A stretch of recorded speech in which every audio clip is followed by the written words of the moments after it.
Bonjour, c'est Cryptoly, j'espère que vous allez bien en ce vendredi 9 juin 2023.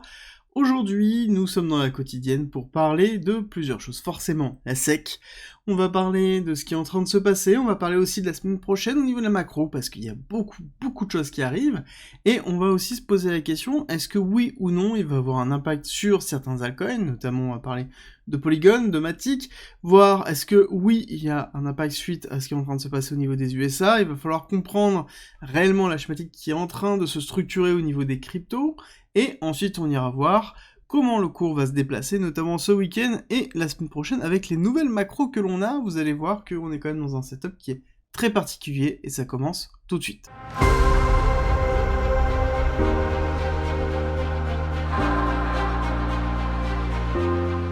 On commence par le Trading Challenge qui est toujours dispo sur BingX, je rappelle, du 6 juin au 19 juin, vous avez la possibilité de gagner directement des USDT en fonction du volume de trading que vous avez. 1 million égale 100 USDT en cash, c'est en commentaire et en description, donc ce sera toujours jusqu'au 19 juin. Ensuite nous avons le journal du coin qui nous parle du conflit d'intérêts par Binance. Donc ça c'est une stratégie très intéressante de Binance qui dit que globalement il y a un conflit d'intérêts entre Gary Gensler et Binance parce qu'à l'origine Gary Gensler s'était proposé comme étant conseiller au niveau de Binance, ils se sont rencontrés plusieurs fois, il a même demandé à CZ de venir en fait faire une intervention au niveau du MIT dans sa conférence sur Bitcoin et les cryptos d'ordre général, et dessus, voilà, l'angle de défense, premier angle de défense qu'ils ont, c'est tout simplement de demander en fait un retrait de Gary Gensler dans ce procès parce qu'il y a un conflit d'intérêts. Est-ce que ça a marché? Je ne pense pas, parce que le sujet n'est pas forcément sur est-ce que c'est vrai ou pas le conflit, et plutôt sur est-ce qu'on est capable de mettre de la pression ou non sur l'écosystème. Pour aller plus loin, on a eu hier un ensemble d'interventions, que ce soit par le CEO de Coinbase, que ce soit par CZ, sur justement ces procès qui ont été mis en place par la SEC, et là c'est Gary Gensler qui s'exprime, et qui s'exprime de façon plutôt structurée pour une fois, mais ce qui est intéressant c'est qu'il s'exprime de cette façon-là, alors qu'il a eu le temps durant les 6 derniers mois, voire plus, l'année qui est passée. On a un chemin vers la régulation qui est proposé, dans lequel il propose des différents types de régulation, et il dit tout simplement que les gens ne veulent pas utiliser cette législation, parce que c'est trop compliqué, et que c'est des choix réels qui ont été effectués. Par exemple, il cite Coinbase en disant, voilà, ils ont fait le choix de ne pas utiliser cette réglementation, et que, justement, ils ont construit leur business autour du fait qu'ils n'utiliseraient pas cette législation.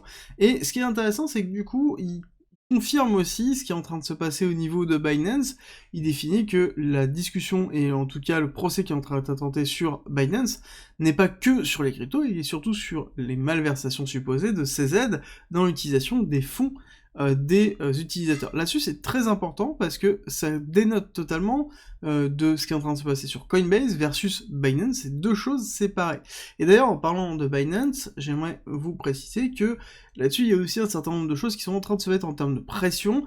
Là-dessus, on a Binance qui se suspend en fait les dépôts en USD, donc en dollars directement, et dit qu'il va avoir un retrait, un blocage des retraits, notamment le 12, 13 juin, qui vont être mis en place. Et ce qui est important à noter, c'est que ce retrait est lié principalement à son partenaire qui va arrêter de le faire.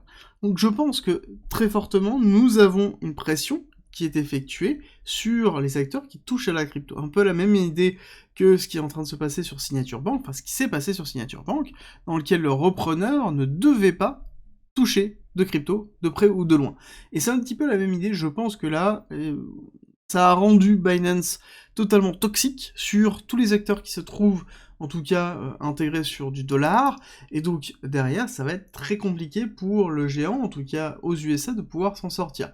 Ils ont cut quasiment 100 paires de trading, mais ça ne va pas être suffisant, et je pense que ça va mettre beaucoup de temps avant de se régler, et que ça va être très intéressant, parce qu'on va avoir certainement pas mal de choses qui vont sortir, et on risque d'en apprendre plus, que ce soit sur Binance, sur Gary Gensler, ou sur la SEC, ou l'agenda qui est derrière. Au niveau de la macroéconomie, la semaine prochaine, ça va être lourd, ça va être dur, ça va être fort. On a l'IPC qui tombe de mai, donc forcément là-dessus, on va très très dur, on attend 0,4 hein, et 4,9, donc une continuité de la descente, un ralentissement de la chute, hein, on va voir, si on continue à chuter plus fort, ça veut dire qu'il y a vraiment un impact très très fort, donc peut-être 4,8, peut-être 4,7, là-dessus on aurait quelque chose qui serait très bullish, 4,9 on serait dans la neutralité, et plus là par contre ce sera un retournement, je pense pas qu'on soit à plus, là clairement, vu les chiffres qui se sont donnés, à voir comment ça va se goupiller. De toute façon, la réponse c'est mardi 14h30. Sinon, nous avons la décision de la Fed sur les taux d'intérêt. 5,25 est en train d'être pricé par le marché historiquement, bien que, suite aux dernières allégations de Powell, de Jérôme, c'est en train de changer, la bascule est en train de se faire vers une augmentation de 5,5, donc encore une dernière augmentation de 0,25, puis ensuite une stabilisation, puis ensuite le pivot avec une diminution, donc une diminution qui commencerait plus ou moins en septembre, novembre, quand on regarde un petit peu les prévisions qui sont en train d'être effectuées par le marché. Donc là-dessus, je pense que c'est quelque chose qui est assimilé par le marché, donc on bougera assez peu. Alors, on va commencer l'analyse technique, mais avant, je voudrais juste faire une petite pause sur la partie psychologique. Très important, parce que j'ai eu beaucoup de commentaires sur est-ce que ça change quelque chose pour Matic.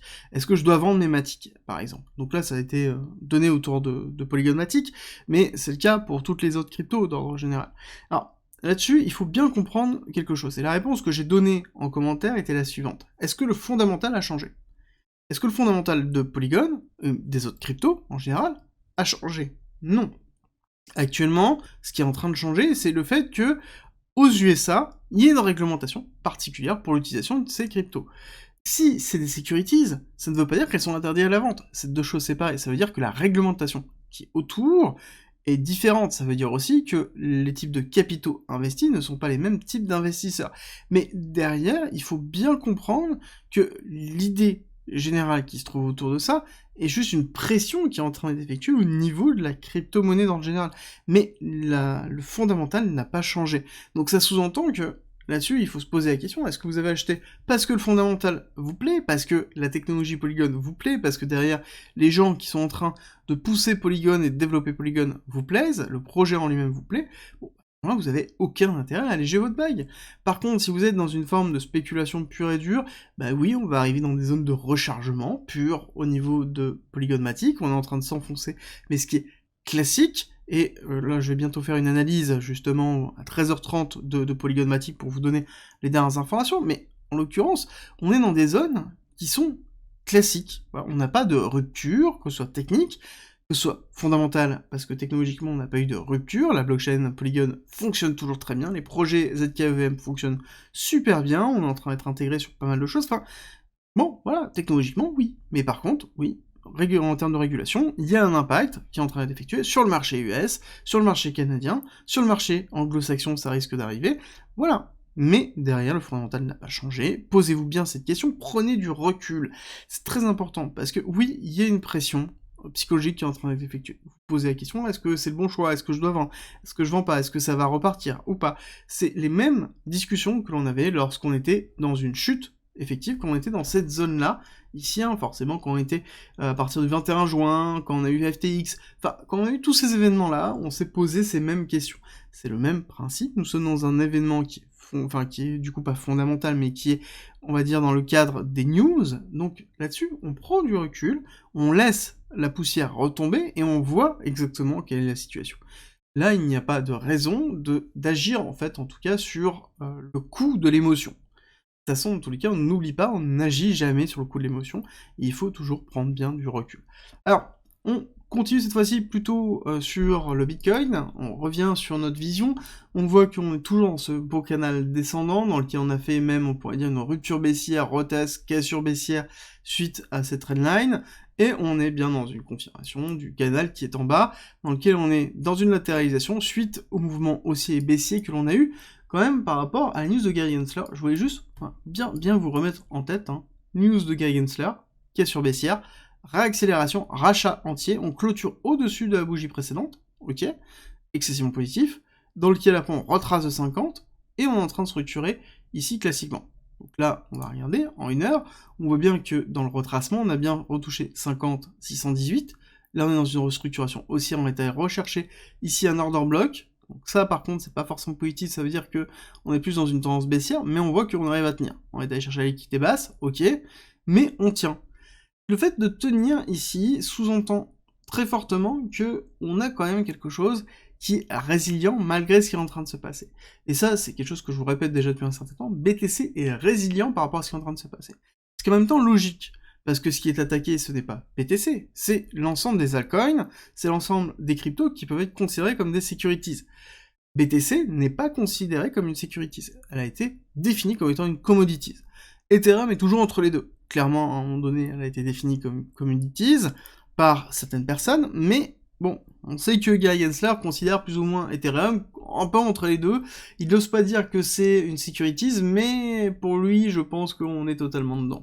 Mais clairement, BTC se doit d'être résilient par rapport à ça, il n'est pas attaqué. Il peut avoir, oui, des vagues de peur qui peuvent arriver, il peut avoir aussi des vagues de liquidation qui peuvent arriver, notamment si jamais on a des actions très salées au niveau de Binance, dans le général, dans lequel on pourrait avoir une liquidation de BTC, mais même cette liquidation de BTC ne se fera pas sur le marché, elle se fera à côté, elle se fera en OTC, donc il n'y aura pas d'impact dessus. Donc il faut vraiment prendre du recul par rapport à ça. Et oui, c'est normal que le BTC soit résilient, et on le voit bien de toute façon dans la dominance de BTC, dans lequel on a ravalé la bougie notamment d'hier, enfin de lundi, on l'a totalement, enfin de la semaine dernière, pardon, on l'a ravalé ici, avec une dominance du BTC en train de repartir, donc ça sous-entend que le BTC est plus résilient que l'ensemble des autres cryptos. Et ça, pour moi, c'est un fait valide, maintenant, de la position de BTC, quand même, de dominance de BTC sur l'ensemble des cryptos, dans le sens où elle ne peut pas être définie dans un cadre juridique comme une securities, donc ça sous-entend que juridiquement, elle est, à l'heure actuelle, sur le marché US, quasiment intouchable. Et c'est très fort, et ça veut dire que c'est un axe vraiment de défense de l'ensemble de la crypto dans le général, à travers justement le BTC. Alors, pour revenir sur le court terme, on a toujours des liquidations qui sont, enfin en tout cas des clusters de liquidation qui se trouvent en short, hein. Majoritairement les personnes sont positionnées en short, ça se voit aussi au niveau de l'order flow, hop, tac, au niveau de l'order flow, on voit plusieurs choses, on voit que on a les top traders, c'est flat, clairement, actuellement on a une neutralité qui est en train de se mettre en place, on a une neutralité au niveau de l'open interest, donc pour moi, là ce qu'on est en train de nous dire sur l'order flow, c'est qu'on est en attente. On est en attente de plusieurs choses. Je vous rappelle que la semaine prochaine, ça va bouger très fortement, donc pour moi la macro reste relativement flat, on voit que le Nasdaq, d'ailleurs c'est pareil, hein, c'est ce que je vous ai expliqué hier, c'est que quand on commence dans le rouge, il y a de grandes probabilités de repartir à l'inverse, à l'ouverture, et que c'est exactement ce qui s'est passé, 70% de chance, donc on est reparti sur le Nasdaq, quelque chose qui était plutôt impulsif, donc aussi ça nous a donné un petit peu de respiration au niveau du BTC, et derrière on est dans une forme de ranging, je pense, de neutralité, de respiration au niveau du marché pour attendre justement l'ouverture de mardi, hein, l'ouverture très importante de mardi 14h30 avec l'IPC, puis après forcément les taux de la Fed qui risquent d'impacter très fortement avec un retour de la volatilité sur les marchés traditionnels et donc derrière sur aussi la crypto. Alors là-dessus je voudrais juste clôturer sur, au niveau de la crypto, on va faire juste une vue en weekly pour vous montrer que en fait en termes de volatilité, on va attendre la clôture, hein, bien évidemment, on ira voir sur le CME la clôture que l'on aura lundi, mais on est dans quelque chose qui est relativement faible en termes de volatilité. Quand on regarde l'ouverture de cette semaine était à 27 100, et la fermeture était, devrait être dans les alentours de 26 500. Donc on n'a quasiment pas bougé, encore une fois, pour un actif qui est excessivement volatile, qui a une crise de confiance, alors qui n'est pas le BTC, mais on va dire que l'ensemble des cryptos ont une crise de confiance sur le marché US. Malgré ça, on n'a pas de volatilité interne, justement, au marché des cryptos. Et ça, c'est très important de le retenir, ça sous-entend aussi que derrière, l'écrasement de cette volatilité, qu'on voit d'ailleurs très très bien ici en 1 heure, hein, on voit qu'on est totalement flat au niveau du RSI, l'écrasement de cette volatilité, l'écrasement de ce momentum qui est en train de se mettre en place, généralement c'est propice à une accélération, que ce soit à la hausse ou à la baisse des cours.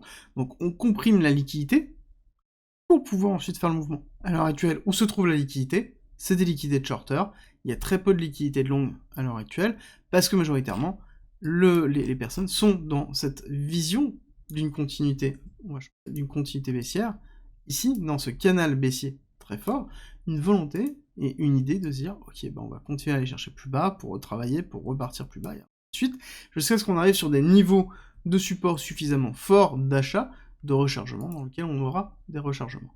Moi, personnellement, je ne suis pas dans cette idée-là, je suis plus, oui, nous sommes court terme, moyen terme, dans un retracement structurel. Nous sommes dans un niveau de résistance qui n'a pas été cassé, qui est très important, les 25 200. Là-dessus, on voit plus, hop, on retire ça pour bien vous donner cette vision. On voit plus quoi? Ici, on retire le passif pour bien voir.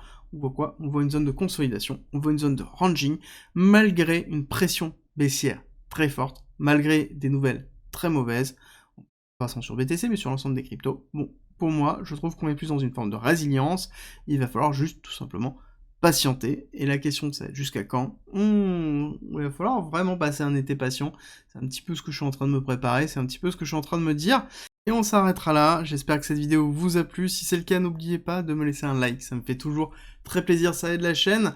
Et si vous n'avez pas regardé la vidéo d'hier sur Solana et le sol, je vous la mets en haut à droite parce que c'est très intéressant.